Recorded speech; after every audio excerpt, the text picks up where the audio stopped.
સરકારે કર્યું મોટું એલાન, હવે પીપીએફથી લઈને સુકન્યા સમૃદ્ધિ યોજના પર આટલું વ્યાજ મળશે। સરકારે નાની બચત યોજના સ્મોલ સેવિંગ માટેના વ્યાજ દરો જાહેર કર્યા છે। આ દરો ઓક્ટોબર-ડિસેમ્બર 2025 ક્વાર્ટરમાં લાગુ થશે। સરકારે ઓક્ટોબર-ડિસેમ્બર ક્વાર્ટરમાં માટેની બધી નાની બચત યોજનાઓ વ્યાજ દરો જાહેર કર્યા છે।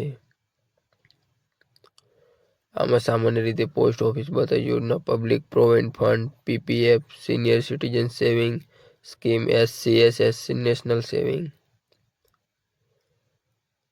સર્ટિફિકેટ, કિસાન વિકાસ પત્ર અને સુકન્યા સમૃદ્ધિ યોજનાનો સમાવેશ થાય છે। જણાવી દઈએ કે આ યોજના મુખ્યત્વે પોસ્ટ ઓફિસ અને બેંકો દ્વારા ઓફર કરવામાં આવે છે। સરકારે ઓક્ટોબર-ડિસેમ્બર 2025ના ક્વાર્ટર માટે આ યોજનાઓનો વ્યાજદરની જાહેરાત કરી છે। વ્યાજદરની વાત કરીએ તો તેમાં કોઈ પણ ફેરફાર કરવામાં આવ્યો નથી। આનો અર્થ એ છે કે આ યોજના પરના વ્યાજ દર સમાન રહેશે। સરકાર દર 3 મહિને નાની બચત યોજનાઓ પરના વ્યાજ દરની જાહેરાત કરે છે।